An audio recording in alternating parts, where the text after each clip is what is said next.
Hello and welcome to Make It Experiential, the podcast that explores how brands and companies can maximize the cultural events in the calendar, and particularly those of the next 3 to 6 months, so that they can engage their fans, their consumers, their guests, and anyone who they want to generate a dialogue with.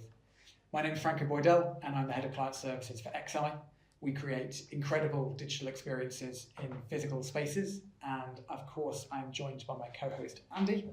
Hello, yes, I'm head of creative at the IF Group, and I have 20 years design experience, and that spans from experiential to e-commerce to travel. And today's theme, we will be asking the question, are business festivals the same landmark activation spaces in the 2020s as they were in the 2010s? To help us interrogate the question, we're very pleased to be here at Paradise Agency, along with the co-founder, Nick Jekyll. So Nick, please can you give us a quick introduction to yourself and of course what makes Paradise the agency for entertaining brands? Hi guys, nice to see you. Thanks for having me on. Yeah, absolutely. So Paradise is a creative agency. We're based in London. I'm one of the co-founders. I started it about 10 years ago with a very, very close friend of mine. We're known as the agency for entertaining brands. And very top line, our proposition is that we started in the entertainment industry. So we cut our teeth working with festivals, labels, TV companies, production companies, that kind of thing. And then our proposition allowed us over the years to open up to work with the brand side as well, which is great. So we work with brands that are looking to entertain their audiences, which has served us really well. And in terms of our service offering, we're quite a traditional agency in that sense. We do social, digital, branding, experiential, but we also have a full merchandise department, which I think is probably quite an interesting topic for some of the markets that we're going to talk about as well. Fantastic. So let's start off by defining what we mean by business festivals. This would be major calendar destinations, namely some big examples in the industry would be Cannes Lions, of course South by Southwest, which is coming to London this summer, which is of course incredibly exciting news for us. You've attended, presented, worked with brands at business festivals, and I guess off the bat, what do you think makes a destination business festival so special compared to a traditional conference or trade fair? Yeah, you're totally right. There's a bit of magic about your South by Southwest and your MIPComs and ad weeks and that kind of thing. And I think a lot of it is the brands it attracts and they attract. And I think we were talking about South by London as well. I think it's what the city brings to it as well. South by, for example, all their different tracks, you can cross-pollinate. You've got musicians, you've got film screenwriters, you've got brands as well. So I think there's that collaboration piece that I think people find quite exciting. You're not quite sure who you're going to meet. I mean, to be honest with you, we're probably fairly well poised to talk about this because we've done it over the years and we've done it wrong. We've been the guys that walked around the fringes of the festival without a ticket, trying to grab a meeting with anyone we can. And now we're fortunate enough to be in a position where we're working with brands and we're seeing that other side of it. But there's still a magic to it, I think. And I think there is a real difference between standard traditional business event conference, walking booth by booth, and the sort of things you get when you go to your MIPS and your ad weeks and your South bys. Absolutely. And when we were planning for the show, we kind of tried to plot a progression from standard trade fair through to an event like this, and we thought that you kind of had to have a big slice of corporate hospitality and that kind of VIP treatment, or for the guests of each space. You would have marketing stunts that would grab headlines far beyond the city that they're located in. Look what Adobe did, or look what Porsche did at this event. But then where we find ourselves, at the end of, at least into the 2020s, is that if you're not playing the experiential and activation card at every single brand space, then you're kind of getting left behind. And do we think that there was a kind of moment in the 2010s where they had South by Southwest in Austin had 181,000 people ahead before the pandemic. That's insane. Wow. To have so many people congregating for kind of one set of topics and themes. Now, of course, those numbers have dropped, and whether people are investing in the travel element, how expensive the tickets are, and everything like that is kind of one thing. But is there a moment in that kind of period of the 2010s when the game changed, and it was no longer enough to show up? You had to stand out. Yeah, it's a really good question. I mean, I think you're right in the sense it's costing generally more, isn't it, to send teams and even to travel yourself out there and go and do stuff. So I guess there's that, and COVID in the middle of it doesn't really help. But on the flip side, I think these more immersive experiences and the way people can interact and actually engage with the brands, I think people are aware of that now.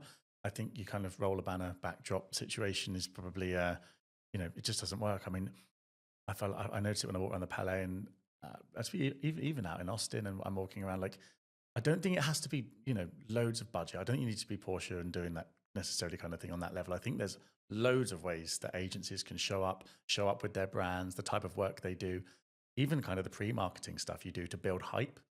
As I was saying to you guys before, like, we haven't always had the cash to be able to go and do, hundreds of thousands of pounds in terms of activation, but there are cool stunts and ways you can do that. I think there is a shift in that. I think people expect it more now. Even that you go to a festival now and you expect to be doing personalization, you expect to be doing customization, you expect to be able to take something away with you. I don't think that was anywhere near as much of the case back in the 2010s. You expected to see a stand and a panel and have a chat and come away with a brochure and a tote bag, right? Yeah. So things have changed, and I think if you work in the creative industries, it's kind of your job to step up to the plate, right? Definitely. And personalization and customization, you're absolutely talking our language, which is great. And that potentially one area that helps with is that cross-pollination though of industry, so music, tech, right, marketing, film. You were speaking about Berlin Film Festival earlier, and getting to experience what that different kind of new festival is going to be like. And then I expect would actually be taking almost the best bits of all these different types of entertainment and then packaging them up. Yeah, I think people know this already, but it's like, you don't have to work in advertising to go to Cannes Lion. You don't have to work in the TV industry to go to MIPCOM. We work across a variety of clients, but if I talk about my personal experience, I'm not a screenwriter and I'm not a DOP and I'm not a film producer. So Berlin Film Festival might seem, and I'm not an investor for film and TV, so it doesn't make any sense. Music's a huge part of film score. How are we going to bring artwork and graphics to life? What kind of merchandise? A24 have turned into a merchandise house as much as they turned into a film production company. I bought a T-shirt the other day. You know what I mean? So I think, and that's what I think South by does really well with all of their tracks, right? Uploading some of our panel options a couple of months ago, you saw just how many tracks they have, from AI to film to music to comedy, and it's crazy. So I don't think there's a one size fits all, and I really think the stuff you do before you attend, nowadays you can see who's going. You can connect before, and not everyone's going to the film festival just to talk film, not just going to the TV festival to talk TV. I think it is that cross-pollination that is actually quite exciting, I think. Yeah, it's a real holistic destination calendar event. Yeah, exactly. That's great. And I think it opens brands up to a new audience, because say if Porsche in the past might have just been at a trade show for petrol heads, but now they're mixing it with the music activations and things like that. Look at the Jaguar rebrand. It's less about the car, and it's more kind of about people and feeling, and I don't know, I guess quite cultural in how they're portraying themselves. It'll be interesting, and I do feel like on any podcast about marketing these days, you need to have a Jaguar rebrand alarm. Yeah, and it goes off. That's the clickbait. But it'd be interesting to see that with this year's kind of host of festivals, whether they are going to do some sort of landmark activation in a way that the audience of critics is kind of in one place. Yes. And that would be a good way to kind of really say, no, this is, if anyone's got any doubt about what they mean, that would be the audience to kind of hit the tech, the creatives, the marketing people. Yeah, I actually think, from my experience over the last year or so, sometimes it's also the big brands that feel like the brand presence does enough, so they don't have to try as hard. And then when you see the indies coming up and the slightly more alternative agencies coming through, because they don't have that immediate brand recall or recognition, they're having to do a little bit more. And they're the ones that are doing the interesting stuff to capture your data and the interesting stuff to promote their brand and the immersive takeaways and AI-backed experiences that are much more interesting. I won't name the brands, but sometimes you'll just walk past a TV stand and just see, a massive logo that you recognize, and that's all there is. And then it's a roller banner and some printed brochures. And so, I think there's a lot to be said for that, actually. And do you think that it is the right thing to do to, say that if you're going to invest sharp, then kind of making it sophisticated, I say complex activations, right, not in that it would be difficult for people to understand what to do, but in terms of the kind of thinking and the groundwork that goes into it. Would you say that if you had to kind of, almost put your money in one direction, it would be Yeah, I think the complexity is a kind of another conversation. Like, in fact, we have this argument with brands all the time. Like, I think the audience are smarter than you think they are. On more of a brand level, I always think that they want something out of it. There's a culture to it. They want to feel there's the cool space to hang, which I think echoes back to your VIP conversation, the corporate boxes and stuff. There's that bit which you don't really have to do much work for. That's the value offering. That's the sexy bit. It's going to get consumers and your audience in there. But if it's something, if it's some sort of competition, some sort of interactive piece, I don't think it has to be super simple. I just think it has to be engaging. It has to be relevant. I think that's and authentic. That's the thing. That's what it has to be. They are the sorts of challenges that we solve for brands. That's the thing that we get questioned on a daily basis, whether that's in a campaign or whether that's in a how do we show up at South by or MIPCOM or whatnot. Yeah. When we were speaking earlier, the idea of authenticity is, of course, so important, but particularly when you've got some level of talent or kind of celebrity involvement. Yeah. And I guess, in decades past or years past, having a celebrity in attendance might even kind of be something that agencies offered to brands as they're going to work out a deal. Whereas now, if they are not a centerpiece of that wider message, if the values aren't aligning, it must just fall flat on the face. Yeah, that's an interesting one. I mean, if you put Kendrick Lamar on a beach under a Spotify logo outside the Palais, people are going to go. Like so. I think there's a level of that. I don't know. I don't think you can ignore influencer culture. I think, but then it's like, what type of people are you getting there? If you're just trying to get bums on seats, then there's stuff you can do, and obviously that's going to work. And there's having worked with a bunch of talent personally and through Paradise, I think there's a huge value in that. But I think it's got to be the right fit for the brand. I think there is a little bit of a culture of however many followers and slap the name on it will bring an audience, and I think that will work. But what audience and why? And what value is people going to take away from it? Yeah, exactly. Although I think brands are quite wise to that now. I find them having that conversation listeners. I mean, I think brands know that it has to fit with what they're doing, especially if you're in TV or if you're doing a music campaign or if you're just in the latest TV show. A lot of people are bringing talent that absolutely makes sense to that and carries that kind of consumer journey through to a physical experience. Definitely. And before we go into discuss a couple of, I guess, examples that we've seen in the market, would we agree or disagree that South by Southwest is the most notorious of the business festivals in this industry, or are there any other kind of hot competitors who would arguably be number one? I mean, I went to ADE in Amsterdam. We've just opened up a studio out in the north of Amsterdam, and I thought that was pretty wild, to be honest with you. I mean, it's an electronic dance festival only, so it's going to be a slightly different vibe. But more so just in the way I saw Grey Goose pop up there. I saw a bunch of brands pop up, and it was. I think it was. I wouldn't say. I think notorious was the word you used.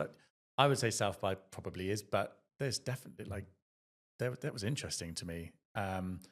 I went to it about 4 years ago, and it was just DJs in bars, and to see the change where brands are now heavily involved in the way they're activating, I think there's something to be said for that.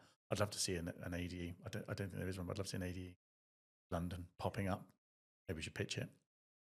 That'd be good. I went to, just as a small anecdote, I went to the WeWork Festival in, let's call it 2016, but it was, there's a movie about it on Apple TV. Yeah. And my wife was working in the Shoreditch WeWork, and we got tickets through them, and it was the audience was 6,000 WeWork employees and a couple of stragglers. But what was incredible was that the amount of brand activations that they had there was, it was every single space was a takeover. There was I think a Bose sound bath gong experience on the lake. There was a Microsoft tent. I saw Tim Ferriss do a talk there, incredibly hungover. Yeah. I was hungover, he wasn't. But to see the power of brands trying to activate in that space because of the WeWork title, was actually probably one of my first forays into this space. So you can see how it fans out across any type of festival. That's really cool. I never went to the WeWork. I wouldn't have expected. There was only one. Oh, it was one. Yeah, it was a one-off. And the first talk that we saw was the three founders on stage, and all of them cried at some time or another. And it was very culty. I'm probably okay to say that on this podcast. It was very culty from start to finish. Yeah. But it was a hell of a weekend, I'll tell you that. Yeah. Wow. Bring it back. Going into a couple of examples that we'd have seen in recent time. Do you want to kick us off? Yeah, well, they had at South by, they had the Audible Sound Experience, which is kind of like a carnival theme. So they had a huge Ferris wheel that was playing out. They had like a playlist of stuff on there. And was this that you would get into one of the different kind of units, and that you could choose a song? Was this that it was themed to that type of, not a song, sorry, a book, audiobook, or that it was kind of themed to that type of story? I imagine that it makes sense for it to be themed, because if you've got like 30 carriages, and then it's like potluck, you go in and it's the murder, the playlist that you don't want. I like that, because you're sort of like gamifying it, but physically, sometimes you don't want everything to be like a touchscreen, because you kind of have enough of that on your phone anyway. I guess it leans into the idea of escaping with a book, in that, if you didn't get the element of choice, you get in, you sit down, and for the next 60 minutes, you're going to just have to take it in. And that's a really nice touch. And I prefer the choice to be made for me, because the amount of times I'll sit in front of Netflix with my wife, and I literally will be there for 20 minutes trying to work out what to watch. Time to go to bed already. Yeah. The randomizer is needed just to help force a decision. Right? Absolutely. They had like games that were carnival games, like hi-fi toss. So it's like the simple toss of ring over a thing, but ring toss, is that the official name for the game? I don't know. They did that, and then they had, talking about ambassadors, they had a group there. Funny enough, they were called the Knocks. I've never heard of them, but one of their songs is actually called Paradise State of the Mind. That's quite It should be on a playlist. Yeah. Stick Just that on now, there. Great. Were there any examples that you've come across that you wanted to bring to the table? I think what might be an interesting angle for it for you guys is what we're suggesting to brands, that some of which have already been activated them, but also ideas that are actually appealing, which kind of touches on what you were saying. It's about creating a space, I think. I think a lot of brands will put, to your point, like a touch screen out front and immediately be pushing data capture or something you have to do. And I think there's a lot to be said for creating an environment where people are then become open to buying your product, sampling your product, giving you their data or trying your game. Either that, or you need to hone in on the brand ambassador piece. We actually noticed this out. We've been to the Middle East recently, and we've seen the Harry Potter experience. We've been working with the guys on Warner Brothers for how that kind of user journey works as an activation. And it's amazing how much money people will spend on the activation itself. And Warner Brothers actually do it really, really well. But the oversight on the brand ambassador, they're the front of your stand, your exhibition, your conference, your business.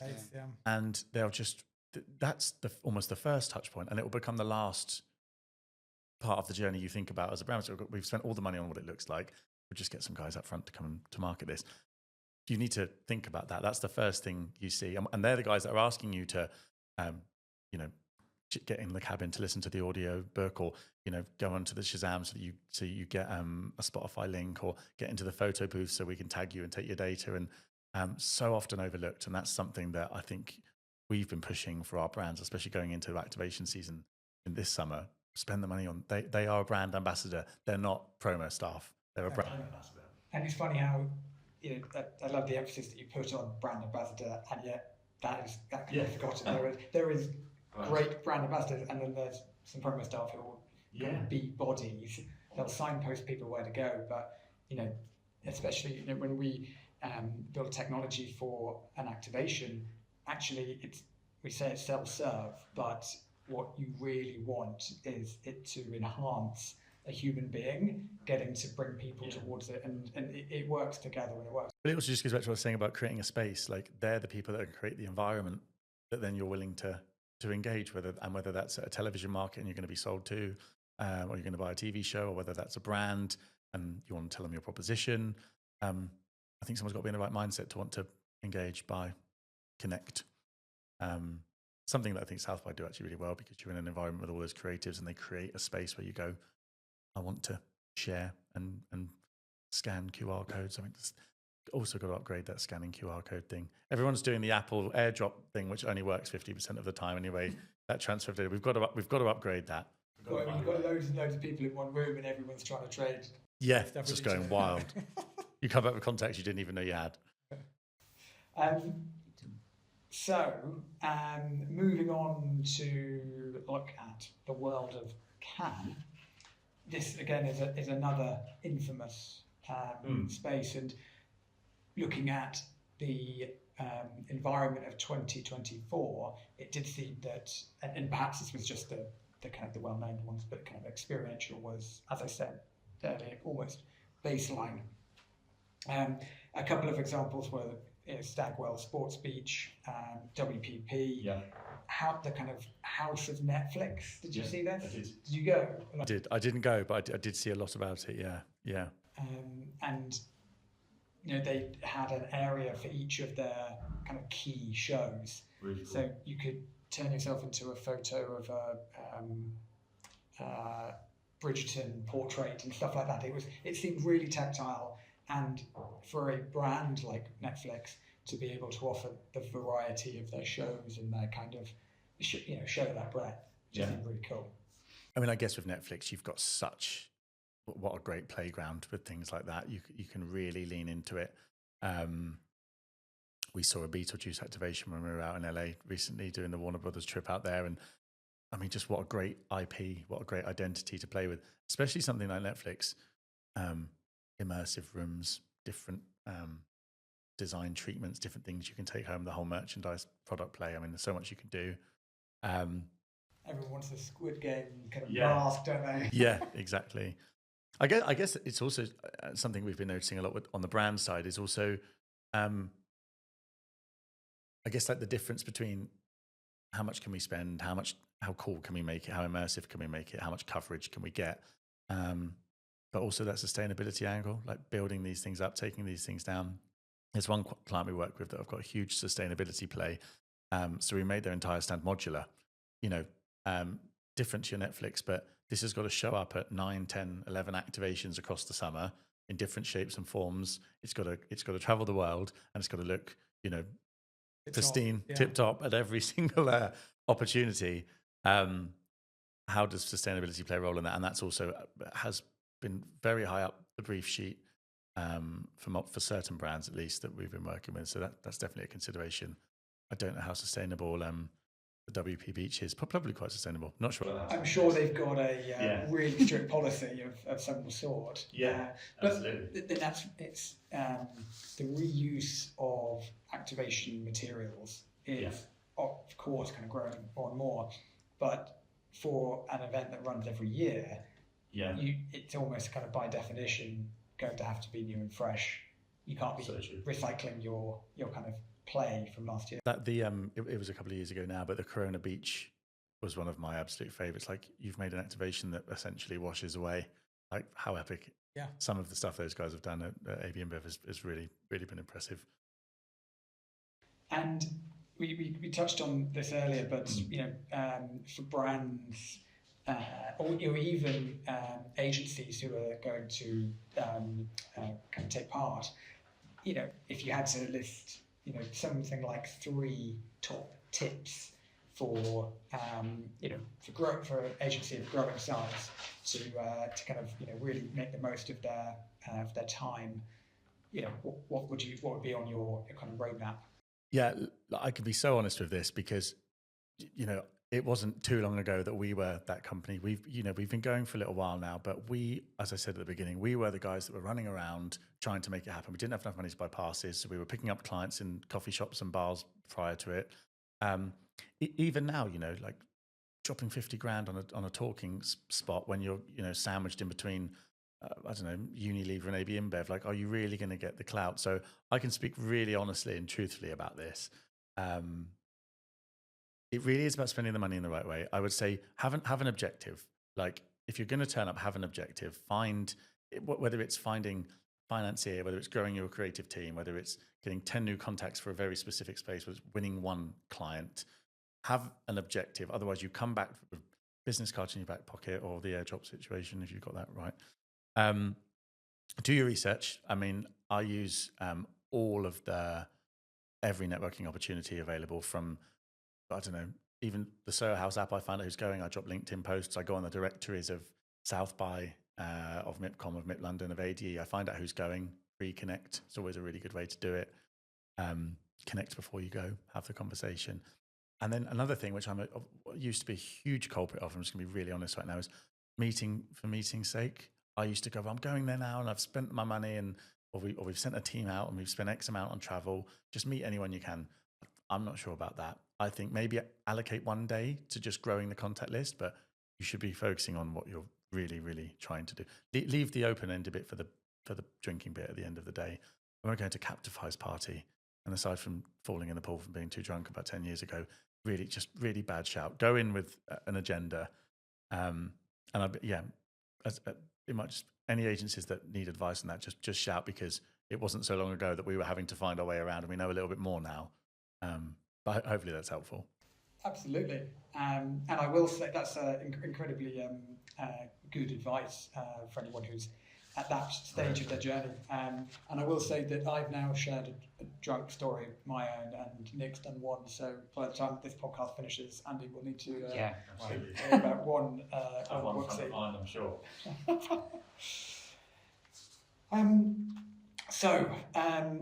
If we kind of flip the question round almost now, and we talk about kind of what's the innovation that these sorts of business festivals can actually offer attendees or guests to drive value, because they are most of them are quite expensive to get your pass, and then there's the hotels and all of the associated travel costs. They ultimately have some, I feel as a kind of festival owner, you've got some level of duty to provide a value, and that could be in the pre-connect kind of networking options. It could be in providing some other services. What do we think the festivals could do to take it to the next level? That's a really good question. I mean, think giving something that you can use after the festival is always a really good idea. I mean, the value add is like, these are the speakers, these are the artists, this is the program. It's a bit like a music festival, right? That it speaks for itself. That's what we're offering you. It should be enough, but with the competition out there, perhaps it's not. We are helping MIP London launch at the Savoy next month. And we've had a lot of conversations around like, yes, it's great you've got the speakers, it's great you've got the workshops. I've always been pushing for like, give them, I don't know, consolidated guides, give them something they can take, give them a retargeting platform where they can continue to communicate, give them something that's going to incentivize the following year. I think if you're starting something, maybe if you're not established, if you're starting something in a new market, go that extra mile and try and offer something outside of the traditional program. But it is hard. And I guess everyone's just fighting for the lineup, aren't they, as well? Especially if you're sandwiched in between South by, MIP London, MIP TV, MIP Com. I suppose when you take away all of the frills, these are networking events, and therefore to allow people a more streamlined way to connect with people who might be relevant, and then of course stay in touch. Yeah. You know, those are the two real goals here, and everything that people do, in, you know, from putting on salons or breakfasts or whatever it is just in pursuit of that. So why not make it easy? I mean, that's so true. And I mean, we met such a, like, years and years and years ago, we met such a great group of, like, the TV gang. Like, when they kind of took us into under their fold and under their wing, and they kind of, you know, but that was up to us to keep in touch with them. How great would it be if an agency of, you know, a startup versus, you know, a 50-person or 100-person agency could come into it and go, right, I found a collective where our space works, rather than us organising our own socials between this year and the following 12 months passes and go to that festival, some kind of catch up, some kind of marketplace where they can still, like, rather than a WhatsApp group. I mean, it would become the ritual of your agency, right? And it would stop you going, well, I've been doing this one for the last 5 years. Actually, I am tempted to go to this one. How are you going to keep that audience? Give them their clique, give them their WeWork cult to keep them coming back. And I'm sure there are festivals that do that. But I think a lot of the time you also go for the familiarity of your group. And also that's where referral business comes, right? We used to go back 5-6 years in a row with the same group, and there'd always be someone new there that you could do business with, and there'd always be someone, another recommendation that would join the group, and that's how we grew the business. So I think festivals could potentially offer something like that. Keep in touch, or maybe 6 months between the two festivals, something to... Yeah, it's like a pre-party. And if in the knowledge that people are kind of travelling from everywhere, you know, surely, you know, it's, for example, Cannes, well, you've got an enormous amount of people happening in London, so it's doing a sort of, you know, flagpole moment where they know that there's large groups of attendees, which I guess would be, you know, capitals, major capitals. Agreed. And I kind of, knowing about your recent trip to the Middle East and your work out there, I wondered, have you come across any examples of just basically different cultures doing it differently, or anything that we could kind of, I guess, learn from? Yeah. I mean, this was my first trip out to the region, so I'm by no means super experienced, but we went to Dubai first. Amazing business hub, as everybody knows, and there was a bunch of opportunity there. Probably more traditional, probably more reflective of how London and the US would work. I think what was interesting for us was we did go out to Saudi, went to Riyadh, and I think I perhaps had a preconception of what things like might be like out there. We went to a music festival called XP, which is quite established, but it was amazing. Like, it was, for me, it was the perfect balance of what I think they're trying to do and move away from culturally.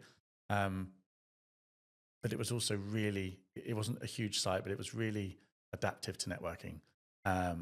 There were panels, there was local artists, and, you know, here's a good example, right? You could go and see a huge act play, and on literally the left-hand side of the pathway, you could see an up-and-coming indie band, or learn about copyright if you had no idea what it was. And it was quite, it wasn't what I expected. That would definitely be something I'd check out. And the Music Commission out there are doing really, really interesting things, particularly.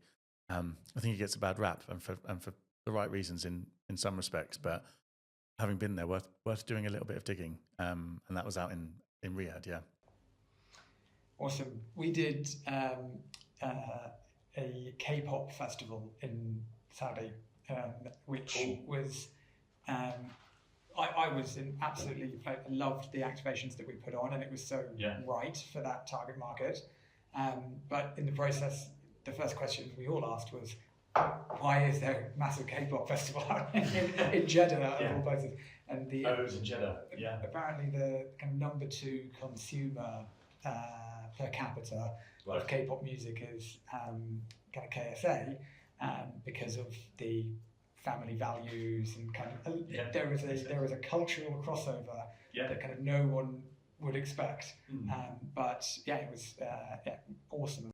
Really, really cool. Yeah. We went via Abu Dhabi. Warner Brothers doing some amazing stuff out there, but would love to go back out there. I feel like slightly untapped, really. So moving into the next section, we have Andy has built a model of our platform to spit out ideas for activations.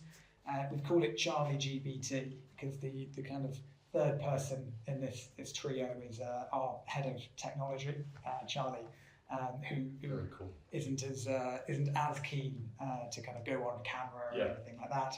Kind of leaves that to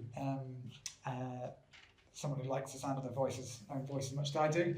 And so therefore we always do a kind of section towards the end where Andy feeds the model a brief, and then we see what it comes out. And that's very cool. Yeah, so I kind of went with car activations. I had to give it a bit of direction, because otherwise if you just said like business ideas and festival ideas, it just becomes very generic. So with the car stuff, so we've got EV charging race game. So users race against time to power up a car's battery, showcasing the speed and efficiency of the brand's electric vehicle technology. So that could be like a physical task that you're doing, which would be quite ironic if you sat someone on a bike to then power a charge a car up. Well, we're working on something at the moment that is effectively using kind of pressure sensors to see how fast cars can go on one track. That's kind of, I guess, and it's all car plays at the moment are about the electric vehicles, so it's quite a nice little crossover there. And the next one, we've got interactive road trip journey. So attendees interact with a touchscreen to pick routes, landmarks, and road trip activities, whilst learning about the car's features. So I guess they're kind of sitting in the car. Now I thought this could be, we could take to the next level, like the old ghost rides that you used to go on. So if you had this tunnel and you sit in the car and there's projections, obviously stuff you're expecting to be projected that you've chosen, but then you have some actors that are hidden in the tunnel that then kind of run out at you while you're in the car to, for giraffes or whatever you've chosen. Could it not be done digitally rather than actors? Well, but then I just like the physical. You're expecting it all to be touchscreen projection. This is it. But then suddenly if a hand comes out, I don't know. Someone touches you midway through. Keep your hands inside the vehicle. We're all going back to paper and records. So the Uber did an activation at All Points East where it was like what's the thing where you sing along in with James Corden called Carpool Karaoke for the kind of Uber version, which I thought was really on brand for that particular audience. You've got people having a load of drinks, having fun, and then to go into this kind of dark room with a car and everyone's been in an Uber putting your music on, so it kind of really made sense. That's really cool. There's got to be a brand partnership to be done there or something. The last one was augmented reality car customization. So using AR technology, attendees change car colours, wheels, interiors and decals. So the final is actually displayed on an actual car using projection. So again, rather than everything being in the screen, you kind of bring it out physically, because then you can then pose with your design in the car. And obviously everyone else can actually see what you're doing, so they're kind of getting involved while you're getting involved. Be good if there's almost conveyor belt style kind of comes out, so that it's like it's coming out the shop, just ready for you. Very cool. Yeah. Well done. You're totally right on the or Charlie GPT is very correct on the hybrid thing. You know, everyone's talking about AI and the immersive tech piece, which I think is hugely valuable, and I think using it in an authentic way can elevate the brand experience. We did a bunch of activations last year where people were sat around in culture first environments, talking with each other in the physical world, and generated huge return on investment for the brands. There's something to be said for finding something that's not too unfamiliar, whilst something that's quite cool from a tech perspective. I think that's where we notice the balance is people like, it comes back to the brand ambassadors thing, right? Yeah. We've spent all our money on this brand piece and this tech thing.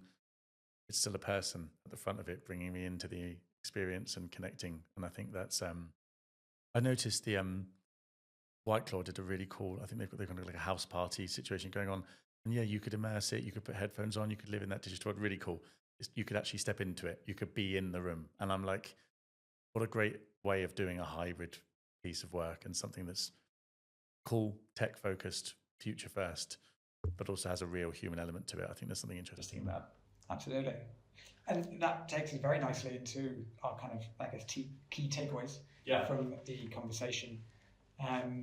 In terms of, I'm happy to go first just to get the ball rolling. Yeah.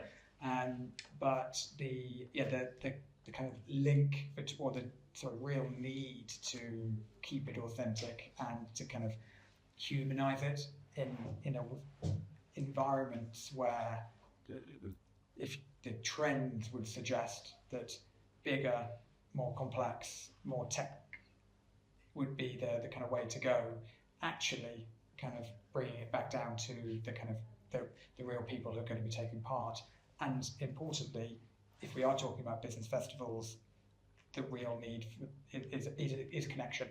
And it's not always connection with the brands, but in fact it's creating a space in which people can connect with each other. Yeah. Would probably be the most valuable of all, and actually how they can keep that conversation going year after year after year, of kind of, they know that they need to come back to that space. Yeah, like don't shy away from it, right? Like that, all this stuff is here to elevate the experience. Just don't forget the basic functions that humans care about. I think if you can find a hybrid way to create a space and then deliver that experience, and don't underthink it. As I said, I think one of the points we were talking about earlier was, don't stick a logo up, regardless how big. You know, be brave. Be brave with your marketing. Don't just stick a logo up and hope that it does enough. Like, make something cool. You're in the entertainment industry. Do something cool. That's why we're here.